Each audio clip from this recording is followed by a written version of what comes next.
Amigos del Filo, acaba de comenzar el programa número 1 de todos los fines de semana. Bueno, Yasmín, aunque los últimos días estamos más en temas técnicos, científicos, como en lo que vamos a tratar en el día de hoy, de los controles fitosanitarios que se producen en la República Dominicana y la calidad de los alimentos, de cómo se están manejando. Para eso vamos a tener al doctor Jorge, ¿verdad? Jorge, con el cual vamos a conversar en el día de hoy. A ustedes no se vayan, que tenemos un contenido especial como todos los domingos para todos ustedes. Si te gustó este video, no olvides darle like al Filo RD y activar las notificaciones. Amigos de Al Filo, ya estamos aquí en el set de las entrevistas. En el día de hoy tenemos a Pedro Jorge. Él es doctor, o bueno, PhD en fitopatología. Quizás ustedes no entienden mucho esas cosas, pero para eso tenemos a Pedro Jorge en el día de hoy, para que nos explique. Pedro, bienvenido. Gracias, muchas gracias por tenerme aquí y darme esta oportunidad. Tú eres especialista. ¿Cuál es la forma correcta de decirlo? ¿Especialista o experto? Doctor. Doctor. Doctor en fitopatología, porque hay otros niveles que una persona puede llamarse. Sí, pues yo digo desde el punto de vista tal vez del lenguaje. Tú eres un especialista o tú eres un experto. Bueno, vamos a usar la palabra especialista en el tema de fitopatología, que tiene que ver. ¿Con qué tiene que ver específicamente la fitopatología? Fito es planta, patología, enfermedades. Tiene que ver con las enfermedades de las plantas. Y a nivel de campo, para los agricultores, pues ese es el área que nos compete ahora mismo, el sector agrícola, tiene que ver con todas las herramientas que se utilizan para el manejo de enfermedades. Viendo tu área de expertise, recientemente el presidente Luis Abinader declaró ante la organización, ante la ONU, ¿verdad? De las Naciones Unidas, que la República Dominicana tenía un 92% de capacidad de autosuficiencia de producir sus productos, contra un 88% que dijo en el 2020, en este caso citando a Danilo Medina. Mi pregunta no es la política, mi pregunta es la técnica. ¿Cómo ve usted el nivel de autosuficiencia de la República Dominicana y el cuidado de ese producto a nivel fitosanitario? Bueno, tenemos por delante un compromiso muy grande, no solamente con alimentar nuestra población, sino también con alimentar los turistas y los visitantes que nos llegan. Recientemente la Junta Agroempresarial Dominicana sostuvo un congreso, una reunión que hacen ellos anualmente, donde el tema fue esto de la alimentación, el tema de cómo alimentar la población y los visitantes. Entonces es un tema realmente muy importante.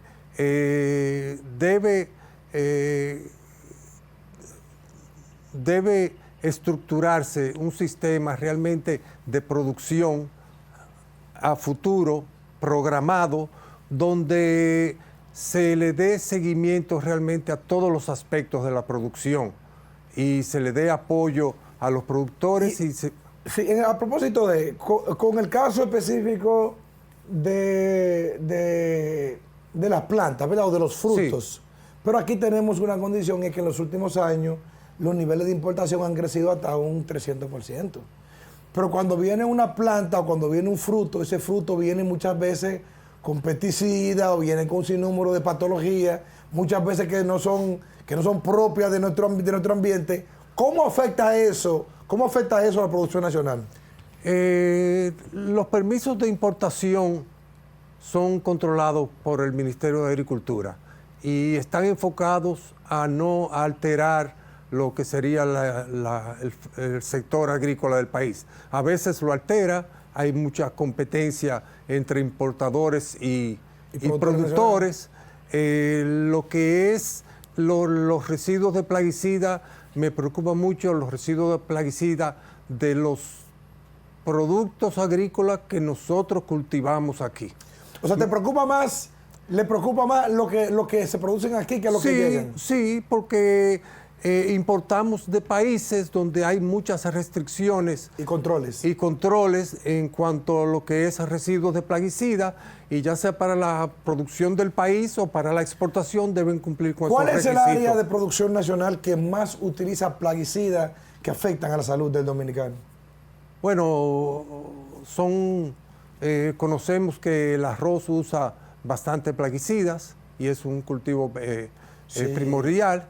Y otros más, muchos otros más. En plátanos se utilizan porque tenemos el problema principal de las cigatocas, la amarilla y la negra, y ameritan con frecuencia de aplicación de fungicidas. Pero ya en la producción orgánica ahora se maneja con productos orgánicos. Y en el caso del aguacate, que tiene mucha demanda, el tema de exportación principalmente en la zona sur del país, ¿se maneja también con altos grados de plaguicidas? Todo aquel que vaya a exportar tiene que cumplir con las exigencias del país que está importando. Tiene que conocer el listado de plaguicidas, las dosificaciones y los residuos que son permitidos para que cuando su producto llegue al país destino no sea rechazado. O sea que cuando un producto dominicano entra, en el caso a Miami, a Nueva York, está cumpliendo con las exigencias norteamericanas. Automáticamente le hacen análisis de. No necesariamente, es un análisis muy costoso, pero tiene que ver ya con la reputación que los exportadores dominicanos tienen en ese país. Han habido momentos de restricciones, y pasó con vegetales orientales, donde eran algunos de estos vegetales muestreados con frecuencia. O sea, cada vez que llegaban a Estados Unidos se tomaban muestras para Los vegetales siempre han tenido mucho esa acusación de utilizar alto grado de plaguicidas, pero por ejemplo, principalmente el tomate.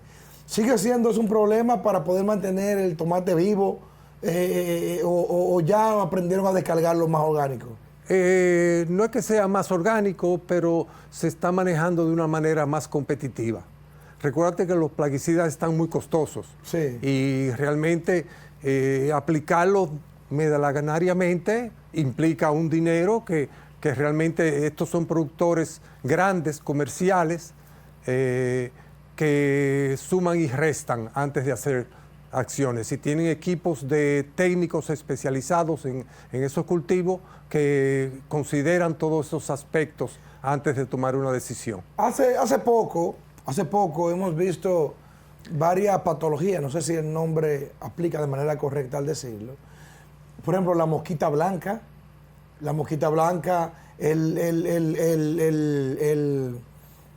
¿cómo se llama este otro también que está en los plátanos?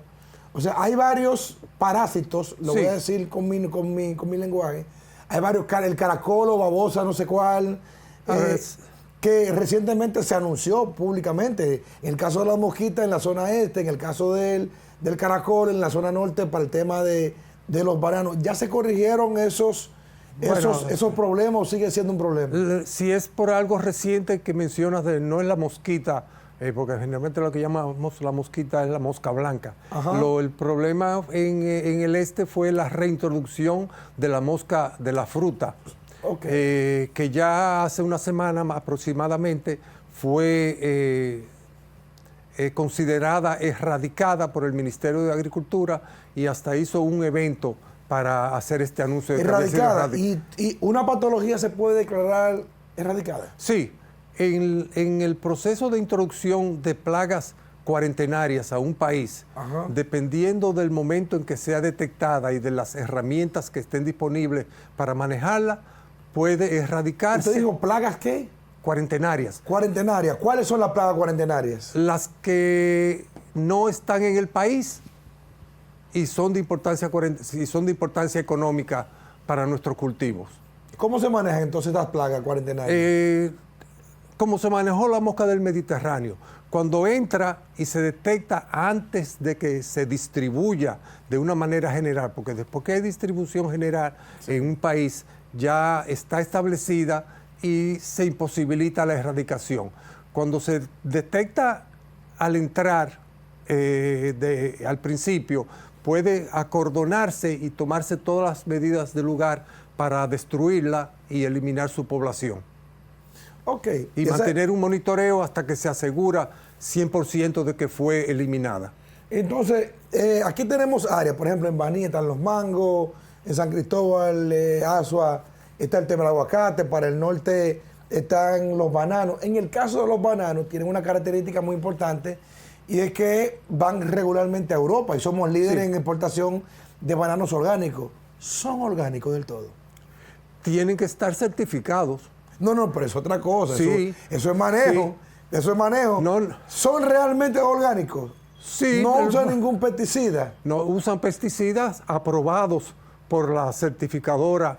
Pero no es orgánico entonces. No, porque te pueden aplicar ajo, soluciones de ajo, y hay productos que pueden ser esporas de un organismo que te manejan insectos, etcétera. Son orgánicos porque utilizan productos biológicos.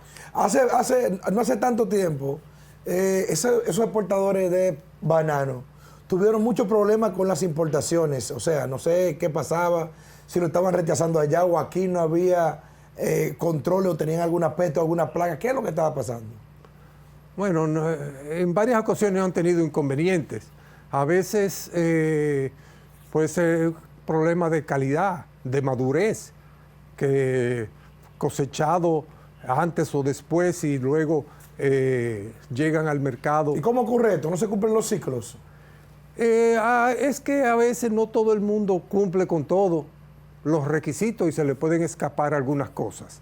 Igualmente el proceso de limpieza es un proceso en el que hay que tomar en consideración pasos específicos y debe cumplirse en todos los aspectos, debe cumplirse En lo el que está caso de establecido. ese banano orgánico, que aparentemente, por las condiciones o el mercado donde va, que es en este caso Europa, tiene mucho más restricciones que Estados Unidos por un tema de calidad. ¿Es el banano orgánico el fruto, es fruto, ¿verdad? Sí. El fruto que tiene mayores controles y que mejor se maneja del país desde el punto de vista fitosanitario? No necesariamente. Tiene su paquete de medidas para manejar sus plagas y enfermedades, al igual como lo tienen otros productos que también orgánicos, como el cacao, como lo tiene el arroz, pero en el arroz abusamos muchas veces se abusa de los plaguicidas, y así sucesivamente cada uno tiene su paquete de manejo y ameritan realmente ser... Usted dice que el arroz tiene muchos problemas. ¿A qué usted le llama problema? No, yo no sé que tienen muchos problemas. Lo que mencioné fue que abusan a veces los plaguicidas. Pero es un problema entonces. Sí, es un problema. Entonces eso también en lo que es el uso de plaguicidas y el uso del agua, como producimos por inundación, esas aguas pueden moverse de un lugar a otro cuando son drenadas y pueden terminar en cultivos diferentes que no, con residuos de plaguicidas que no son permitidos para ese. Ese tema del arroz es un tema muy delicado. Entonces, ¿puedo agregar algo Sí, más? claro, adelante. El otro tema muy en cuanto al arroz, que debe mantenerse un monitoreo constante y una evaluación constante, es de los residuos de plaguicidas presentes. Y esto se hace con la asistencia de laboratorios y de tener un personal dedicado al monitoreo y a la toma de muestra para que nos aseguremos de que los residuos que están en el arroz están aptos para consumirse. Sí, el tema del arroz es un tema muy delicado porque representa la base de la dieta diaria de los dominicanos. Yo quiero saber si todos esos pesticidas que se usan en el arroz son un peligro para la población dominicana. Por eso usted me lo va a contestar cuando hagamos una pequeña pausa, cumplamos con algunos compromisos comerciales y ya regresamos a ver qué es lo que usted está comiendo en su casa.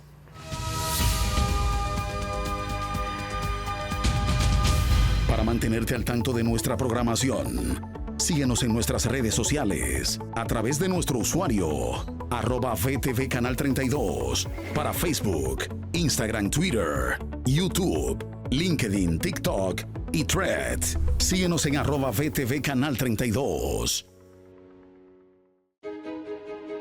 Trabajamos por el desarrollo integral de nuestros hogares. Nos esforzamos por llevar salud y educación verificando que las embarazadas y niños menores de 5 años del programa reciban sus chequeos médicos regulares, asegurando la asistencia escolar mínima del 80% para nuestros jóvenes.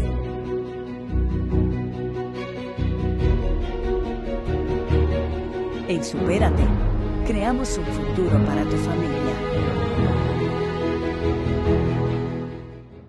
Soy de una isla querida, divina y hermosa, donde los sueños se hacen realidad.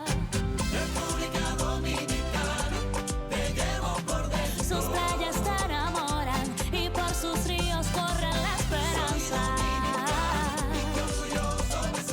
Ser de esta tierra es lo más grande para mí. El esfuerzo de todo un pueblo hoy se ve reconocido. País número 1 en la recuperación del turismo. En Idopril, velamos porque los derechos de seguridad laboral de los trabajadores sean respetados a través de la Ley 397-19, beneficiando así a más de 2 millones de empleados en el sector público y privado. Idopril, salud y seguridad laboral, responsabilidad de todos. Para más información, accede a nuestro portal web www.idopril.gov.do.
VTV Canal 32 crece y amplía su cobertura para estar más cerca de ti. Nuestra programación llegará con mayor nitidez a través de los sistemas de cables nacionales. Claro, Altiz, Aster, Wintelecom y su cablera local. VTV Canal 32, ahora con mayor cobertura y mejor programación.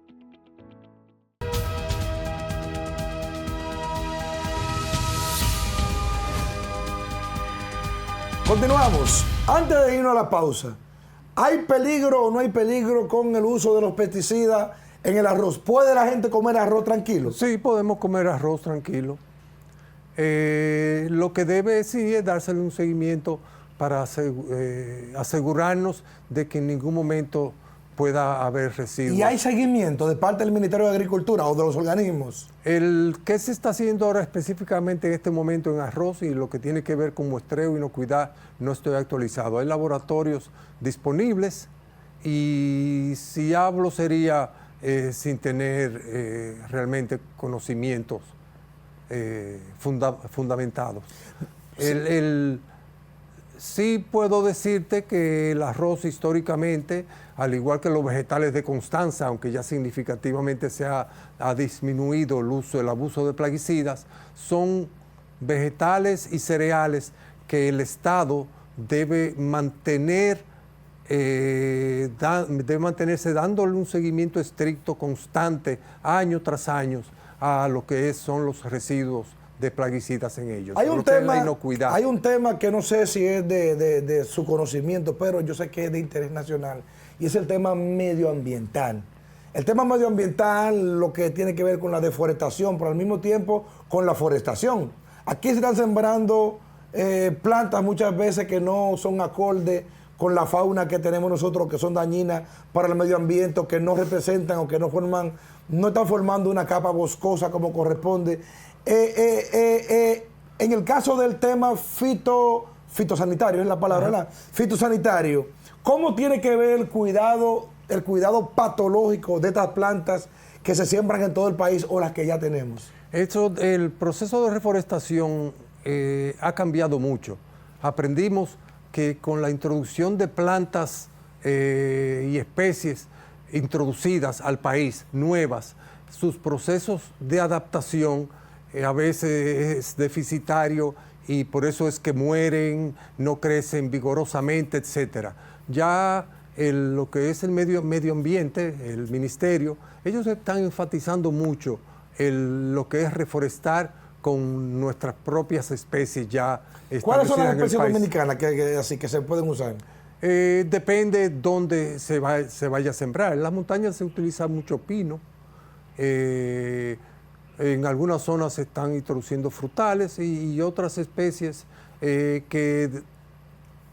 donde basándose en la disponibilidad de nutrientes en el suelo, disponibilidad de agua y capacidad que tienen estas plantas para sobrevivir en ciertas condiciones específicas, entonces se seleccionan las especies.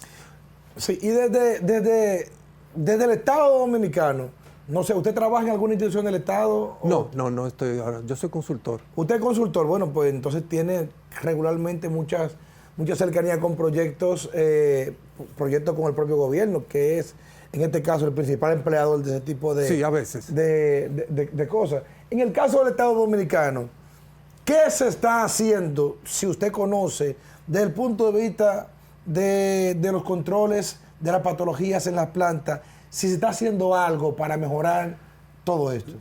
No te voy a hablar específicamente de eso, pero te voy a hablar de la parte sombrilla, que es la sanidad vegetal, que sí tiene que ver con todo lo que es el manejo de las plagas y las enfermedades de los cultivos, y donde se trazan las pautas para controlar estos organismos. Y en lo que tú estás mencionando... No, pero explíqueme esa parte, porque me interesa ver el proceso y el cuidado de fitosanitario de nuestros productos, o sea, como usted bien acaba de explicar. Explíqueme el proceso. Para mencionarte algo específico, hubo un brote de un insecto, trípidos, unos trips en habichuelas. Recuerdo, sí. Sí, y que realmente hizo un daño muy significativo. Fue una especie de trip nuevo para el país y que al momento en que fue detectada ya había un daño significativo. Y lo que esto indica es que nuestro sistema de vigilancia fitosanitaria es muy deficitario. Porque un sistema de vigilancia... ¿Qué hay que hacer para mejorarlo? Hay que invertir, claro está, recursos, personal, y definir claramente los procedimientos y las estrategias para hacerlo efectivo, eficiente. Los sistemas Por ejemplo, los países de primer mundo que tienen desarrollado el tema agroindustrial, que es el nombre ya que usan, para prevenir enfermedades como esa o como la mosquita blanca, ¿qué procedimiento, qué proceso usan diferente a lo que usamos aquí? Bueno, no son diferentes a lo que usamos aquí. Lo que ellos quizá utilizan las herramientas de una manera más eficiente que nosotros. La primera herramienta que se debe enfocar o que se enfoca en el manejo de plagas y enfermedades es primero evitar que la plaga o la enfermedad esté en el cultivo, esté presente. Si usted puede manejar la época de siembra para disminuir la incidencia de una plaga o enfermedad, la maneja. También está que la resistencia genética es la herramienta primordial para manejar plagas y enfermedades, porque si tú la siembras y ya es resistente, tú no tienes que hacer absolutamente nada. Y luego están los paquetes tecnológicos enfocados al manejo de plagas y enfermedades, que tienen que ver con la población de plantas, con plaguicidas, con trampas, etcétera. Ya es un paquete integrado de medidas para evitar que las plagas hagan daño. Pero viendo todo esto, yo veo que aunque para una persona como yo, que no es conocedor del tema, que usted es un especialista, se ve como algo limitado desde afuera, pero vemos que es todo un mundo, que todo un campo. Este tema fitosanitario es la palabra, fitosanitario. Los dominicanos, la República Dominicana está acorde con el pensamiento del mundo respecto a este tema o estamos atrasados? Bueno, ocurre algo. Nosotros estamos acorde para los productos que vamos a exportar, pero no estamos tan acorde para los productos que vamos a consumir. No estoy diciendo que los productos que consumimos no cumplen con el aspecto de inocuidad, pero tampoco hay controles. Hay bajos controles. Entonces, si no hay bajo control, quiere decir que la autoridad decía, hay que tener cuidado con el arroz porque ya hay análisis, pero es con el que producimos aquí. El que llega, entendemos que llega bueno de Estados Unidos, de donde llegue. Porque ocurre otra deficiencia nuestra. No sé, no voy a hablar sin saber, pero creo que el muestreo de productos agropecuarios que llegan al país para ser analizados en laboratorio es muy ínfimo. Bueno, Aduanas abrió unos laboratorios, que terminó cerrado. ¿Cómo así? O sea, el laboratorio de aduanas que se anunció, sí, que creo que en 2014 o 15, bombos y platillos, está cerrado. Sí, lo que es análisis de residuos, que tengo entendido que no está funcionando. ¿Y por qué? ¿Qué pasó ahí? Bueno, no sé. Es que, fíjate, en general, no quiero entrar en dimes y diretes. Los laboratorios son herramientas. Tú pones un laboratorio a funcionar y si tú no creas el mecanismo para que te lleguen las muestras, tú no has hecho nada, no van a llegar muestras. Entonces, si tú instalas el laboratorio, pero tú en aduana no estableciste todo un sistema de muestreo y de evaluación y todo bien estricto para que lleguen las muestras, no te llegan. Igual en el campo. Si tú estableces, como hay aquí, laboratorios de residuos establecidos y de diagnóstico de plagas y enfermedades, pero no llegan las muestras porque no está programado un sistema para que lleguen las muestras. No hay un proceso planificado para que llegue con calidad para poder determinar. Sí, muestrado de manera apropiada. En este tema fitosanitario, ¿qué nos ha faltado decir que la gente tiene que saber? Bueno, lo que pasa, lo que yo veo como especialista, y es lo que me he dedicado en los últimos 25 años, que es el fortalecimiento de sistemas principalmente fitosanitarios de países, incluyendo aquí, Haití, el Caribe, Centroamérica, es que esa sombrilla es la que del sistema fitosanitario que tiene que ver con la seguridad alimentaria de un país, donde deben tener legislaciones bien establecidas, bien fuertes en cuanto a las responsabilidades de un sistema fitosanitario y de lo cual carecemos. Nuestras leyes son de los años 50, cuando estamos ya en el 2024. Han habido... ¿Y eso es una retranca para ese tema? Sí, porque la ley es lo que te da soporte para accionar. La ley es que te define tus responsabilidades. Es lo que tú utilizas para defenderte ante cualquier situación y para implementar medidas ante cualquier situación también, porque tienes respaldo legal. Entonces, sin respaldo legal, es poco lo que se puede hacer y defender. Terminaría siendo cuestiones muy políticas y muy de hablar y de lo que yo diga, y va a prevalecer algo que no está escrito, que debería estar escrito en una ley. Porque de las leyes, pero aquí tenemos... de las leyes se desprenden los reglamentos, sí. De los reglamentos se desprenden los procedimientos, y ahí está todo escrito y defendible. Pero me parece a mí muy raro que tanto tú teniendo un Ministerio de Agricultura, al mismo tiempo también que tienes una Junta Agroempresarial, de que esos temas macro y que el soporte legal para poder soportar las acciones que se vayan a realizar en la República Dominicana no estén contempladas. ¿Qué propuesta o qué recomendación le podríamos hacer tanto a la Junta Agroempresarial como al gobierno para mejorar todo esto? Lo que se le puede decir a la Junta Agroempresarial es que puede dar apoyo al ministerio, porque esto es algo que el Ministerio de Agricultura debe acoger. Yo trabajé como consultor en la redacción de propuestas de leyes fito y zoosanitarias. Se llevaron a Congreso la fitosanitaria. Luego hubo cambio de ministro y el ministro que vinieron no le dieron importancia y no llegó a aprobarse una ley o leyes que son de tanta importancia para el país. Entonces, el ministerio debe asumir y dar seguimiento.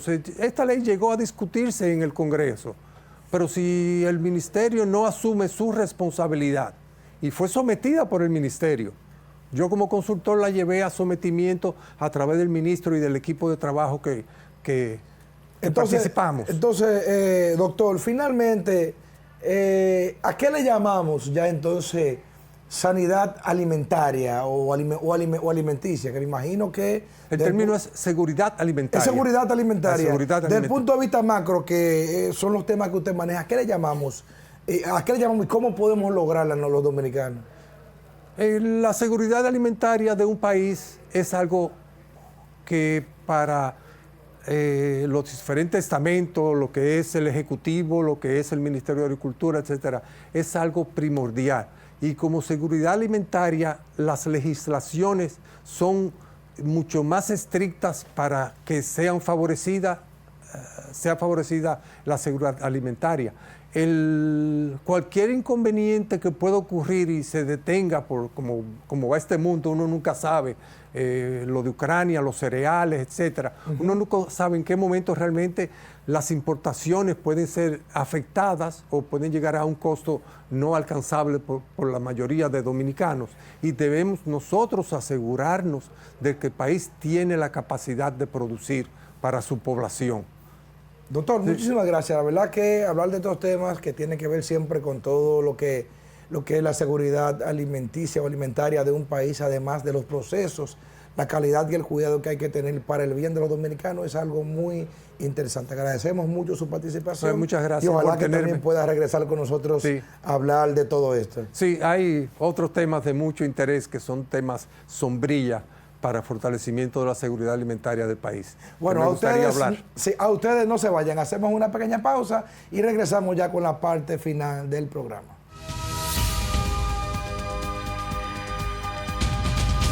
Para mantenerte al tanto de nuestra programación, síguenos en nuestras redes sociales a través de nuestro usuario @VTV Canal 32 para Facebook, Instagram, Twitter, YouTube, LinkedIn, TikTok y Threads. Síguenos en @VTV Canal 32. Trabajamos por el desarrollo integral de nuestros hogares. Nos esforzamos por llevar salud y educación verificando que las embarazadas y niños menores de 5 años del programa reciban sus chequeos médicos regulares, asegurando la asistencia escolar mínima del 80% para nuestros jóvenes.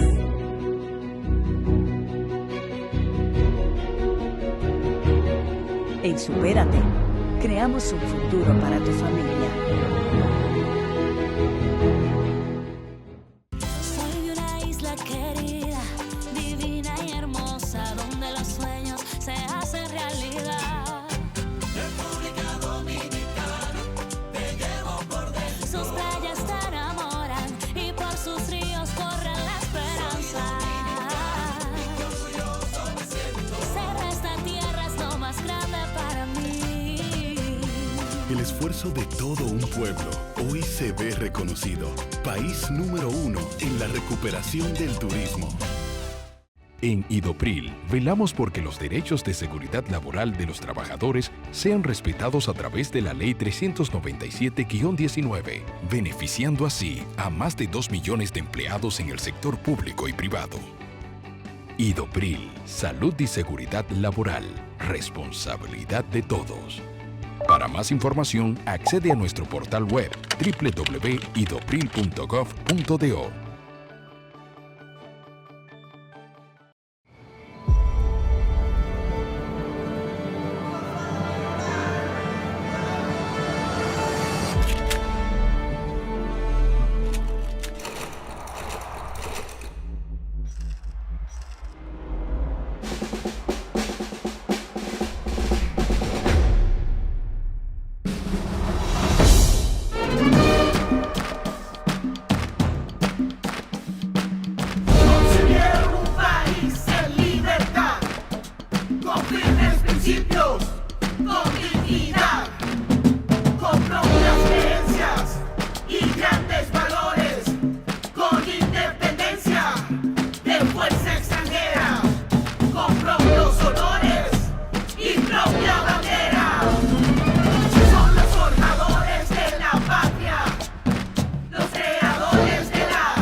VTV Canal 32 crece y amplía su cobertura para estar más cerca de ti. Nuestra programación llegará con mayor nitidez a través de los sistemas de cables nacionales. Claro, Altiz, Aster, Wintelecom y su cablera local. VTV Canal 32, ahora con mayor cobertura y mejor programación.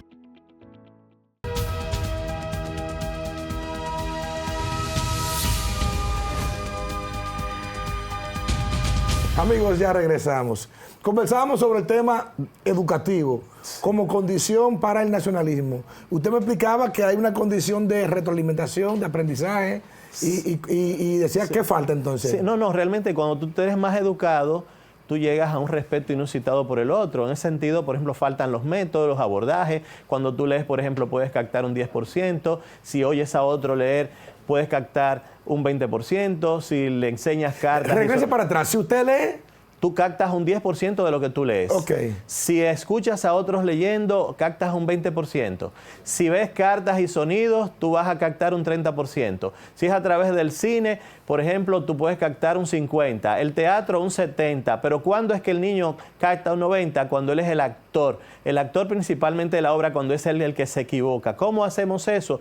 Tú, por ejemplo, en el Centro de Estudios Avanzados de la Universidad de Buenos Aires, por ejemplo, en Brasil también teníamos un sistema más o menos parecido, donde tú preparas a los niños, el maestro se convierte en un gestor del proceso. Un administrador, más bien. Sí, entonces los niños tienen que llegar con el tema, con dominio del tema, que lo han leído. Entonces, ¿qué ocurre? Tú colocas dos grupos y esa competencia sana, demostrando uno que sabe más que el otro, aquello, o imponerse dentro del grupo, eso hace que, mira, Agustín Laje cuando vino aquí al país. Sí, claro. Agustín Laje, ¿qué pasa?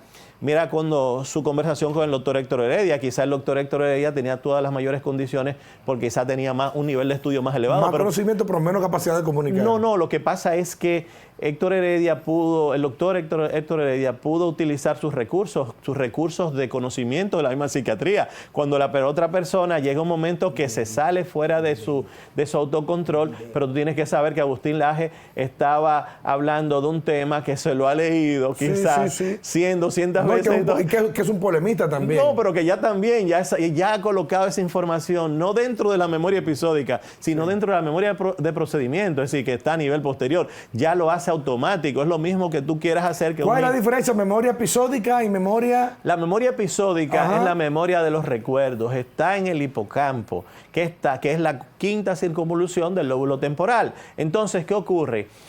Cuando tú colocas de esa memoria a una memoria de procedimiento, ya tú lo haces habitualmente, ya tú eres brillante. Entonces, eso la memoria de procedimiento es la que está al clic, solamente hay que captarlo y se va. No, ya tú lo haces automáticamente. Era como Mohamed Ali decía, que el éxito depende de la sumatoria de pequeños esfuerzos. Cuando tú haces ya algo, un hábito, ya tú lo haces automáticamente sin necesidad de pensarlo. Entonces, a eso es que tienes que enseñar a los niños. Entonces, no solamente está el tema de los métodos, también está el tema de las inteligencias múltiples. Tú tienes que descubrir cuál es el talento que ese niño tiene. Entonces hay niños que tienen una inteligencia, que es el tema de Howard Gardner, que tiene que ver, por ejemplo, inteligencias múltiples, donde está la inteligencia la lógico-matemática, donde está la inteligencia lingüística, donde está la inteligencia espacial, donde está la interpersonal, la intrapersonal, la interpersonal y la intrapersonal. Entonces también está la keynesiana, también los deportistas que tienen esa facilidad para hacer muchas cosas, de patillarse, correr y todo,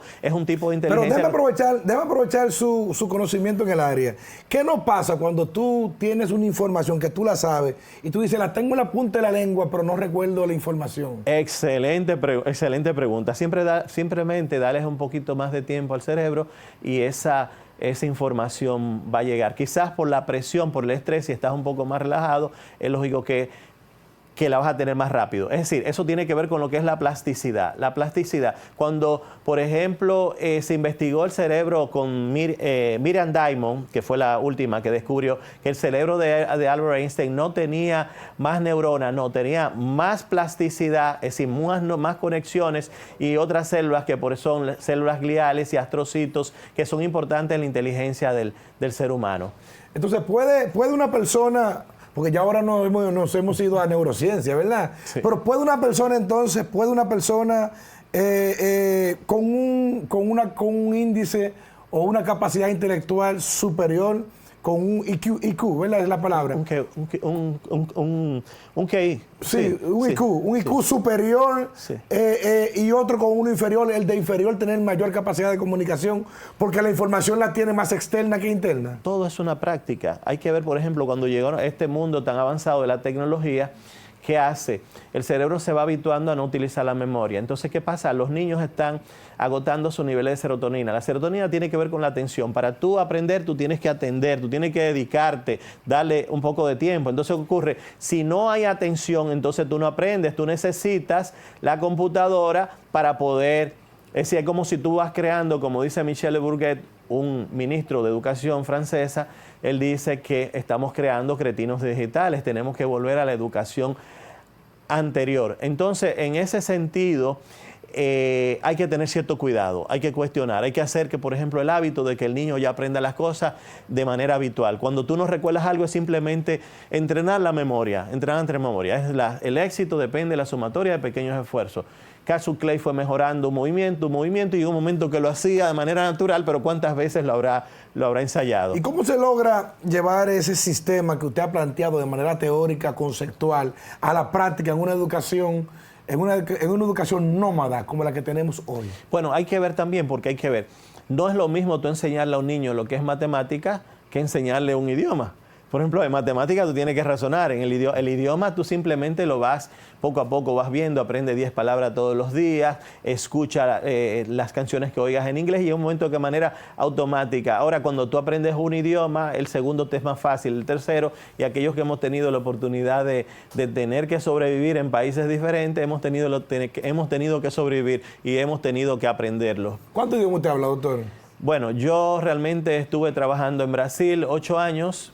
Cuando terminé en Brasil esos 8 años de especialización, entonces tomé un examen en la Universidad Federal de Río de Janeiro y dicen que yo tengo un diploma de proficiencia de lengua portuguesa. En Inglaterra hice lo mismo, en Anglo European, y también a l'École Benedict en Suiza lo hice. Trabajé, por ejemplo, también en Italia, sobre todo en Milano, pero siempre ha sido la medicina como un medio.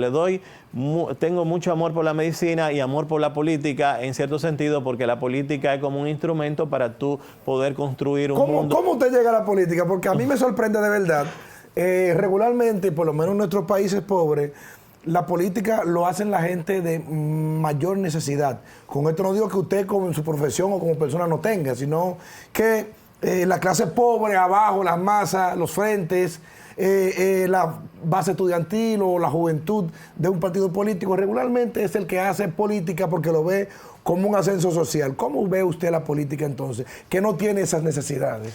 Mira, yo realmente, la política es un arte. A mí me gusta la política como arte, como opinión, como un mecanismo de hacer algo por el otro. Yo creo en eso, creo en que todas las veces que tú ayudas al otro a avanzar, podemos avanzar todo. Ese bienestar se generaliza al resto de la sociedad. Es decir, yo creo que podemos mucho hacer. Ese tiempo vivido fuera me da una oportunidad de cambiar la postura que tuve anteriormente. Para mí República Dominicana era lo máximo, para mí las mujeres de República Dominicana eran lo más lindo. Pero ¿qué pasa? Tú aprendes a mirar la vida por una ventana un poco más amplia y te das cuenta que esos países también son también bonitos, y ver cómo invierten tanto en la educación de su gente. Es decir, son países que muchas veces son desarrollados, pero tienen estados que son más pequeños, más transparentes, más confiables, y aquí tenemos un estado grande que es ¿cómo diríamos? El creador de todos los empleos. El benefactor. Entonces no puede ser así. El Estado lo que tiene que ser un regulador para crear las condiciones para que el sector privado se desarrolle.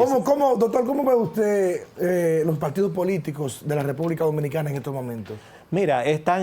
Primero, frente a las ideologías que hoy aparentemente no existen. No, porque hasta los países, mira, el mismo Vladimir Putin, hace 3 semanas él habló, Rusia mantuvo esa ideología para poder controlar el país, pero hoy en día ellos no hablan de socialismo ni nada de eso. Ellos hablan de un tipo de patriotismo moderno. Los mismos chinos ya no hablan de socialismo, ya lo que hablan es de una economía de mercado, porque es la única manera de ir luchando en contra de lo que es la exclusión social, la marginalidad y la pobreza. Es decir, hoy en día China es otra cosa, las ideologías se han echado a un lado, y si te pones a ver, tú necesitas tanto el sistema capital, porque hasta el mismo mismo Carlos Marx, amaba el capitalismo, es decir, amaba el capital porque es la única forma de que la riqueza se multiplique, pero ¿qué es lo que tenemos que exigir? Es que se distribuya. Ahora, esos grandes aportes del socialismo, como son la cesantía, el derecho laboral, por ejemplo, vamos a suponer las vacaciones y todas esas grandes reivindicaciones a favor de la clase obrera, vienen del socialismo. Hay que ver,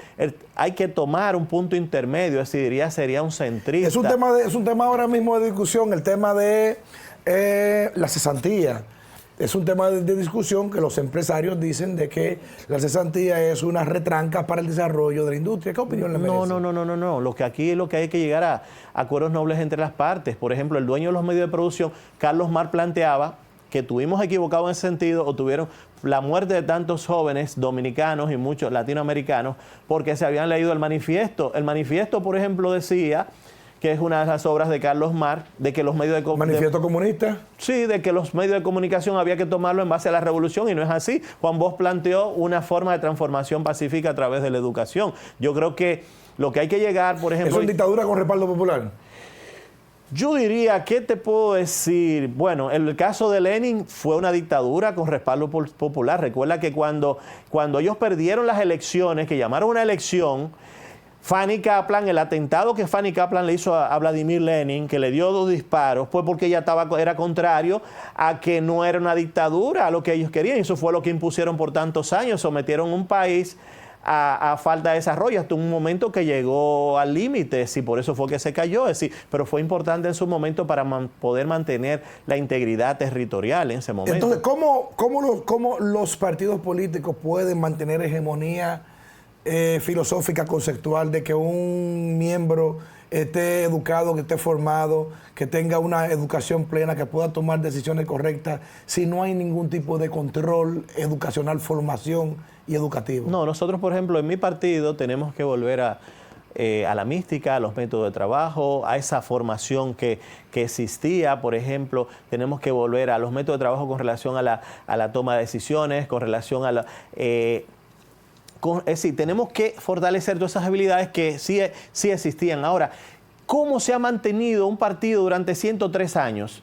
Simplemente eligiendo un método que sea en base a una meritocracia. La meritocracia es la única forma de generar igualdad y democracia, de tú elegir lo mejor. ¿Por qué? Porque lo que estamos detrás debemos sentirnos orgullosos de que quien está delante es la persona más preparada. Y si nosotros tenemos el activo más importante que tenemos dentro de mi partido, que es el Partido de la Liberación Dominicana, es el capital humano. Tenemos los mejores técnicos desde el punto de vista de gestión, desde el punto de vista de estrategia, desde el punto de vista de operatividad, desde el punto de vista de previsión y de procesos y de realizaciones.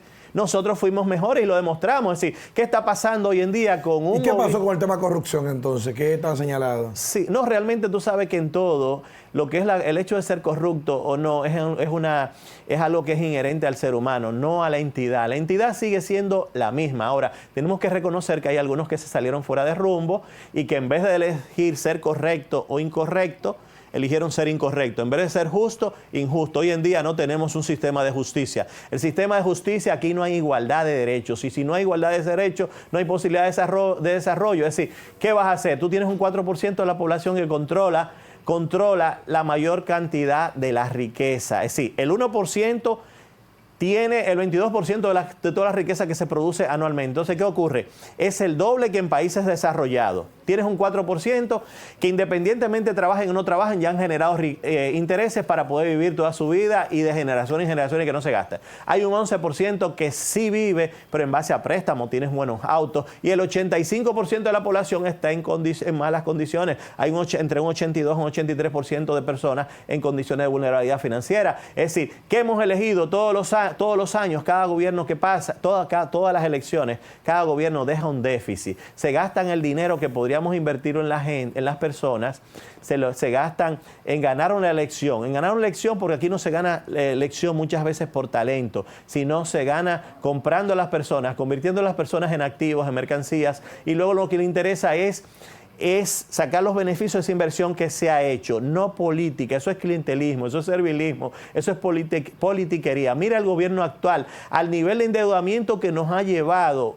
Es decir, De 44.000 millones que teníamos de hoy, tenemos por encima de los 74.000 millones. Nadie había tomado tanto prestado.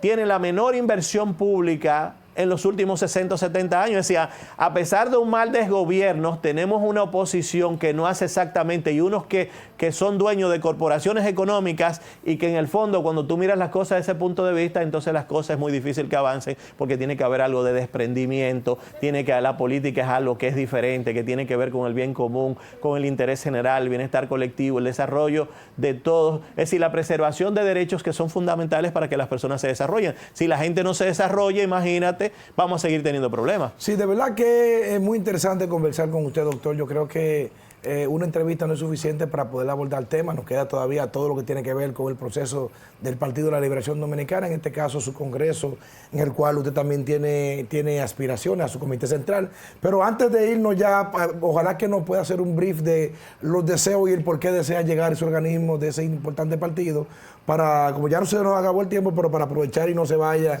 sin darnos esa información.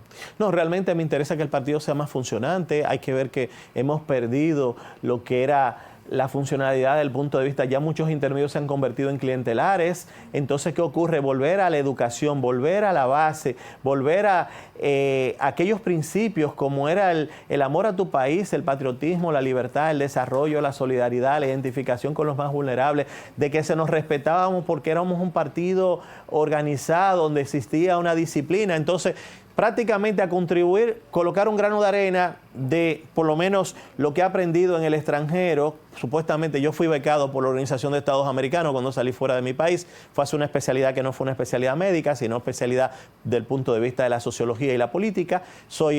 Tengo una posgraduación en interdisciplinas y en uso individuo de sustancias prohibidas. Se supone que cuando terminara retornara a República Dominicana. ¿Qué hice? Ese viaje duró 15 años. Cuando vi en el mundo, por ejemplo, de las drogas, vi que en el fondo hay una dualidad, hay un doble lenguaje, y no es realmente lo que quería. Realmente lo que se maneja en el fondo es una economía, es decir, el primer eslabón que sustenta la economía mundial. Bueno, doctor, muchísimas gracias por estar con nosotros. Ojalá que pueda regresar y podamos conversar no solo sobre estos temas, sino también sobre muchos otros temas que son de importancia para la República Dominicana. Nada, quien se siente sumamente agradecido soy yo. Imagínate, tenía bastante tiempo, digo yo, que me toca un programa contigo. Imagínate. Bueno, doctor, pues muchísimas gracias. Ustedes no se vayan, hacemos una pequeña pausa y ya regresamos con la parte final del programa. Para mantenerte al tanto de nuestra programación, síguenos en nuestras redes sociales a través de nuestro usuario @VTV Canal 32 para Facebook, Instagram, Twitter, YouTube, LinkedIn, TikTok y Threads. Síguenos en @VTV Canal 32.